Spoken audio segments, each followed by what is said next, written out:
Assalamualaikum warahmatullahi wabarakatuh, tuan-tuan dan puan-puan yang saya kasihi. Alhamdulillah rabbil alamin. Assalatu wassalamu ala Rasulillah wa ala alihi wa sahbihi ajma'in. Rabbi shrah li sadri wa yassir li amri wahlul 'uqdatam min lisani yafqahu qawli. Alhamdulillah, bersyukur kepada Allah Subhanahu wa taala kerana sekali lagi dapat bersama saya Ustaz Rusli Mokhtar dalam siri Tadabbur Wahyu Faham Al-Baqarah ke-33, di mana kali ini insya-Allah kita akan meneruskan lagi perbincangan kita pada ayat 30 yang sebahagian daripadanya telah pun kita bincangkan dalam siri yang lepas, di mana Allah Subhanahu wa taala berfirman, a'udzubillahi minasyaitonirrajim, wa idz qala rabbuka lil malaikati inni ja'ilun fil ardi khalifah, dan ketika mana berkata Tuhan kamu, dan ketika berfirman Tuhan kamu kepada malaikat, Inni ja'ilun, sesungguhnya aku menjadikan fil ardi, di bumi, khalifah, itu khalifah yang telah kita sebut sebelum ni. Qalu, mereka berkata.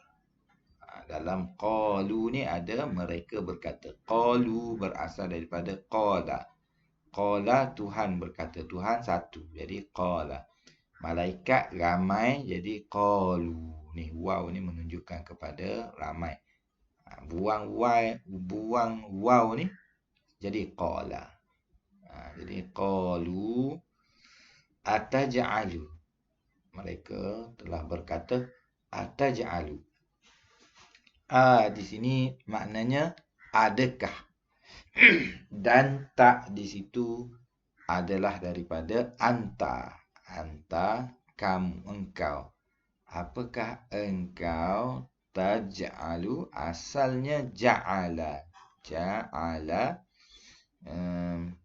dah ada dah, tapi perkataan ni macam mungkin tuan-tuan dan puan-puan akan gelabah tengok, jadi saya kuningkan dia, sebab walaupun telah ada sebelum ni, tapi sebab dia sambung tu dengan ta ni adalah engkau, iaitu dia panggil kata ganti yang kedua, iaitu awak, ta, anta, kan? Ni adakah engkau. Ja'ala, asalnya ja'ala. Ataj'alu, apakah engkau menjadikan. Fiha, sini ada dua perkataan. Fi, padanya. Padanya ni, nya adalah balik kepada bumi, iaitu apakah engkau menjadikan pada bumi itu. Ha ni ialah nya, tapi dalam bentuk muannas, dalam bentuk perempuan. Sedangkan ardu ni dia tak ada tanda dia perempuan, tetapi memang ardu dalam bahasa Arab digunakan, dinisbahkan kepada perkataan yang perempuan. Jadi kena guna, walaupun tak ada tanda, tapi dia gunakan untuk perempuan. Jadi apakah engkau menjadikan padanya, pada bumi itu, man yufsidu. Man maknanya siapa. Man, siapa ni orang lah. Kalau binatang kita tak panggil siapa, kita panggil apa. Jadi kita tak boleh nak terjemah di sini, apakah engkau menjadikan padanya siapa. Tak kena. Jadi kita kena terjemah orang. Sebab siapa tu ialah ditujukan kepada, dia panggil lil aqil, kepada yang berakal. Siapa orang lah. Jadi apakah engkau nak menjadikan padanya orang yufsidu.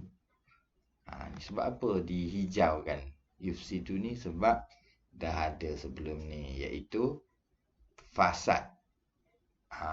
Fasad dalam bahasa Melayu pun dah fasad dah. Yufsidu, perbuatan kepada fasad tu. Yufsidu, dia Tadi ni engkau kan. Tak ni engkau, awak. Ya, dia. Asalnya ni 3 ni. Fasada asalnya. Tapi bila dia jadi tambah je ya, dia tak boleh jadi yafsadu, tak boleh. Jadi dia kena jadi yufsidu.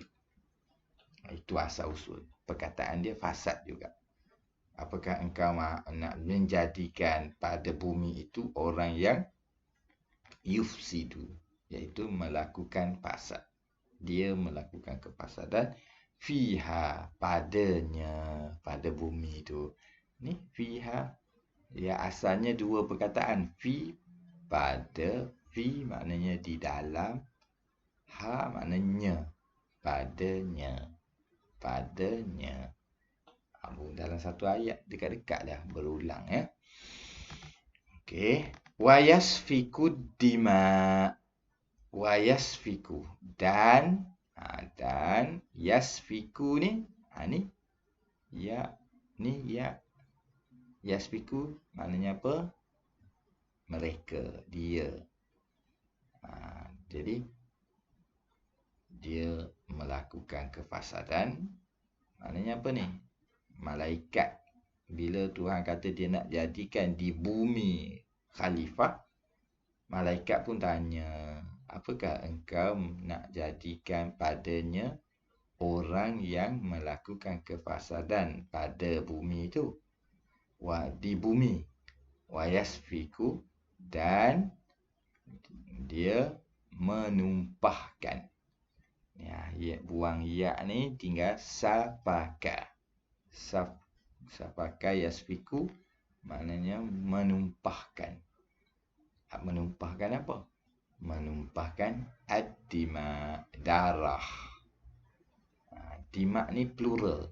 Darah. Tapi kita tak adalah. Dalam bahasa Melayu kita panggil darah je lah.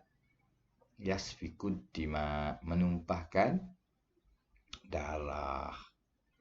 Menumpahkan darah. Maknanya apa? Bukan sekali lah. Apa maksud menumpahkan darah? Bukan sembelih kambing, bukan sembelih lembu. Maknanya bunuh orang, berbunuhan lah. Menumpahkan darah. Malaikat tanya nak buat macam mana? Nak buat makhluk yang membuat jahat di bumi dan berbunuhan, berperang. Malaikat tak tahu apa Tuhan nak buat makhluk di atas muka bumi. Di sinilah ayat ni lah yang menimbulkan persoalan. Sebab Tuhan bagi tahu ni, dialog ni Tuhan tidak berdialog macam kita. Tuhan tak berdialog ada masa tertentu. Jadi keadaan sebenar tu kita tak tahu. Tapi inilah lebih kurang cerita, gambaran yang diberikan. Itu malaikat tidak faham mengapa Allah nak buat makhluk di atas muka bumi.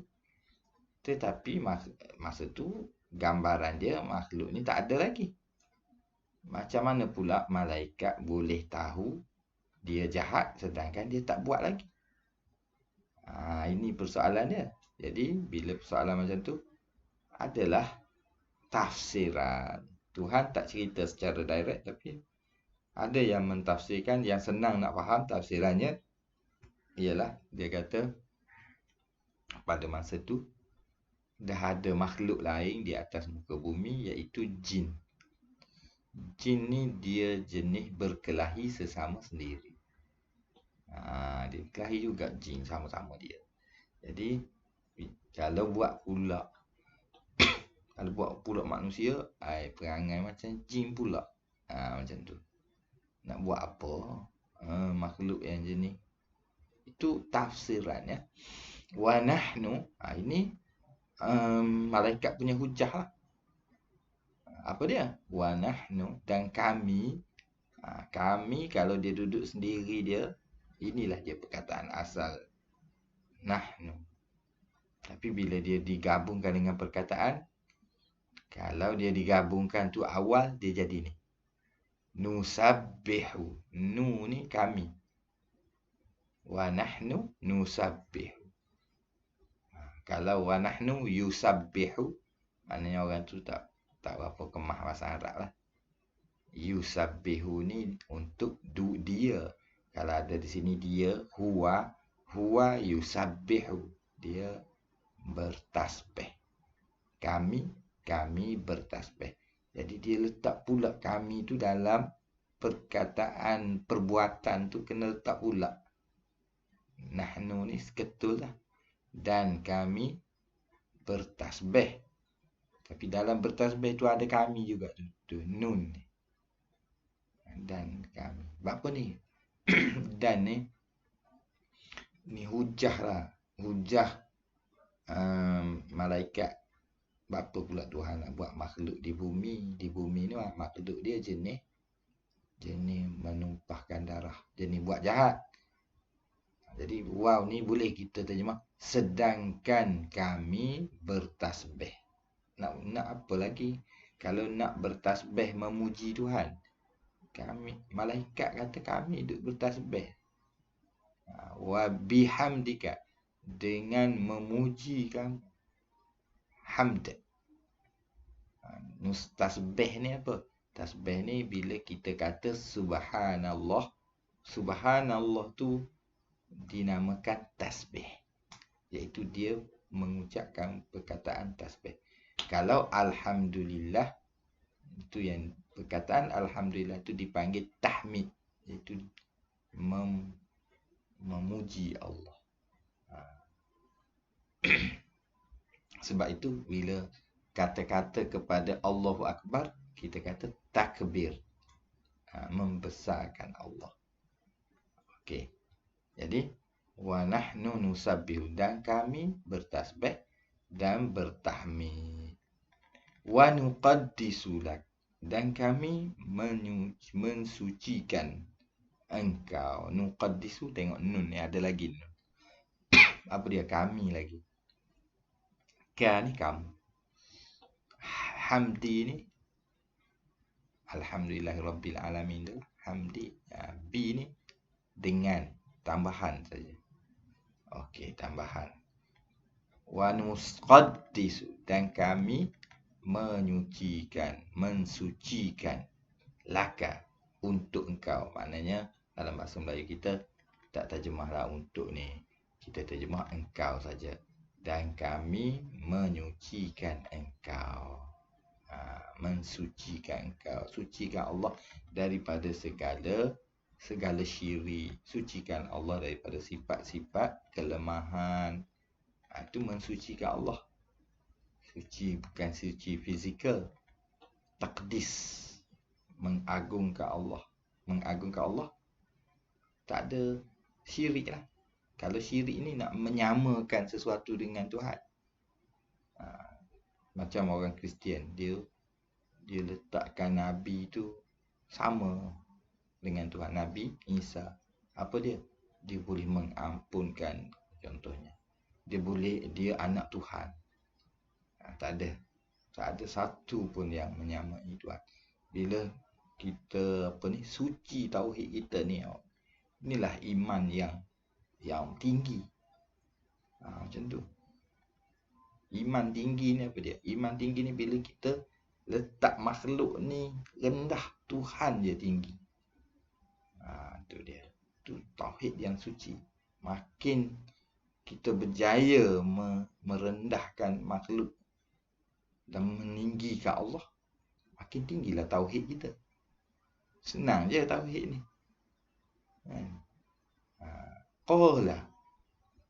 Qala ni berkata. Berkata, siapa yang berkata? Tuhan berkata. Bukan malaikat. Sebab malaikat ramai. Dia letak dengan qalu. Tuhan berkata. Dialog ni gambaran dialog dalam bentuk ni kata ni jawab. Hakikat dia tidak macam tu, sebabnya sifat Allah tak serupa dengan sifat makhluk. Kita tak boleh nak anggap benda tu sama. Sifat Allah tak sama dengan kita. Kalau Allah berkata, dia tak keluar suara inni a'lamu ma la ta'lamun. Bukan begitu. Kalau macam tu, dia serupa dengan makhluk. Macam mana kita tak tahu, tapi gambaran dia macam ni. Tak ada orang, seorang pun ulama Islam kata Tuhan kata dengar suara, malaikat pun dengar. Tak ada. Malaikat pun dia tak ada telinga macam kita. Alam dia tu lain. Kita pun tak tahu macam mana. Tapi gambaran dia ialah begini. Apa dia? Tuhan kata, Inni a'lamu ma la ta'lamu.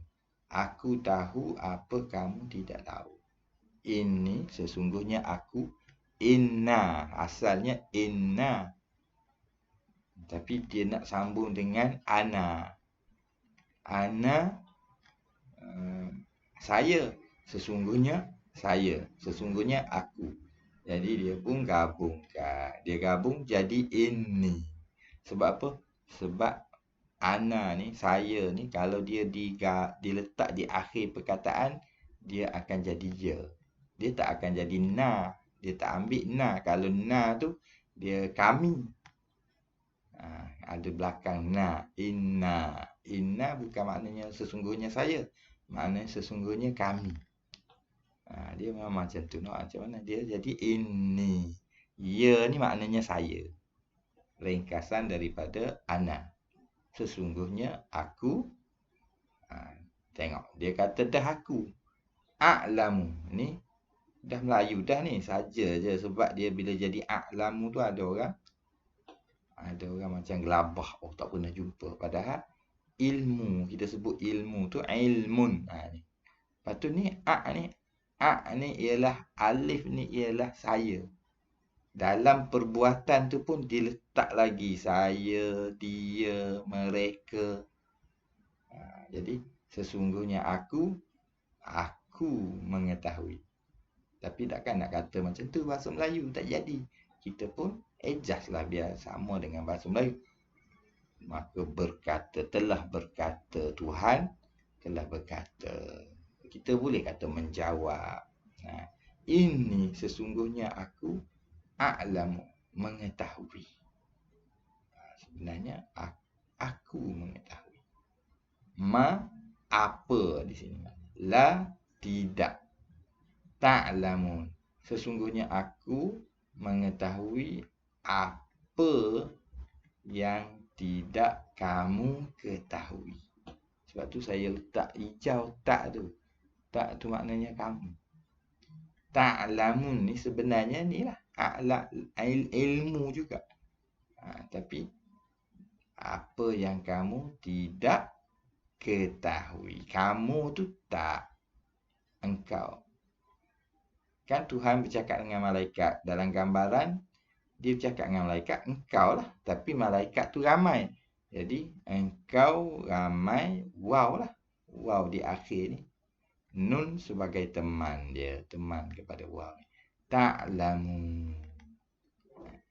Jadi, bila buang tak, buang waw dengan nun, tinggal 3 huruf saja. Alima. Ilmu lah. Ilmu kata nama. Ta'lamu. Ta'lamun. Apa yang engkau ketahui. Ini perbuatan.